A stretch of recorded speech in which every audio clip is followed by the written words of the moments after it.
கஷ்டப்பட்டு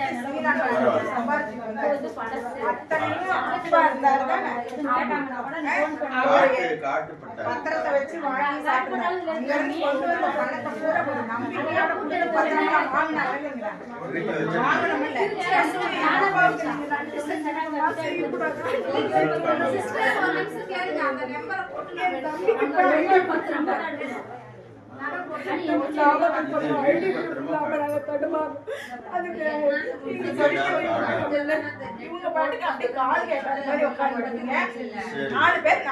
பிரிச்சுக்கிட்டீங்க நிலத்தை. எங்க அப்பா அவ்வளவு கஷ்டப்பட்டு சம்பாதிச்சாரு. சண்டைதான் சரி. என் மாமனா வந்து அன்னைக்கே வந்து பிரிச்சு எழுதிக்கிட்டாங்க. அதனால வந்து அன்னைக்கு உங்க அப்பா என்ன செஞ்சிருக்கணும், கொத்தத்தை என் மாமனா எழுதின மாதிரி உங்க மாமனா எழுதிருக்கணும். சரியா? நாங்க நீங்க தானே அன்னைக்கு வந்து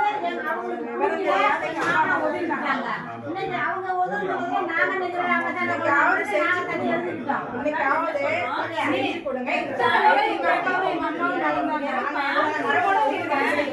ஒன்னாவே இருந்தாலும் உங்க சொத்துங்கிறது உங்களுக்கு இருக்குது.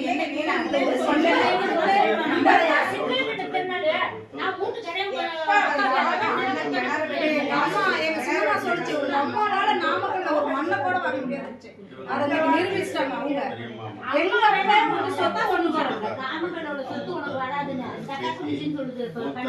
சொன்னீங்களா? என்னைக்கு இன்னும் போகல சொத்து என்னைக்கு இருக்கு நான் சொல்ல பேசல எதையும். ஏன் கடை அது என்னன்னா அதெல்லாம் அன்னைக்கே அவங்க தன்னமா சொல்லிட்டாங்க. அவங்க பக்கம் ஏனால நீங்க நினைச்சது நாமக்கல்ல சோழ கூட நம்மள படிச்சு வச்சு பாத்தீங்க. என்னைக்குமே அந்த மாதிரி இல்ல அந்த முனி கோயில்ல அந்த நாலு இடம் எங்க கல்ல போறீங்க. ஒரு சாரி வந்து உங்க அம்மா படிக்க வச்சு பாருங்க. நாங்க செஞ்சிருக்கோம். இன்னைக்கு படுக்க எங்க அம்மா படிக்க வைக்கறாங்க.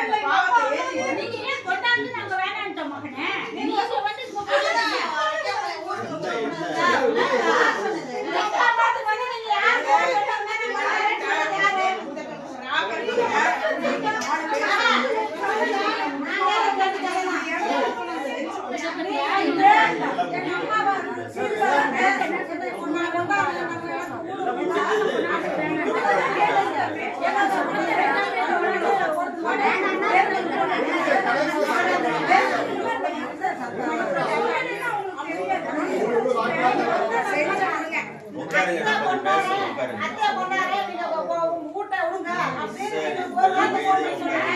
முடிஞ்சத குறிப்பாடு சொன்னீங்க. கொண்டாந்து நாங்க உடனே சொல்லதான் நீங்க கேட்கணும். நாங்க பந்தலையோ வாசலையோ அவங்க இடத்துல நாங்க கொடுத்து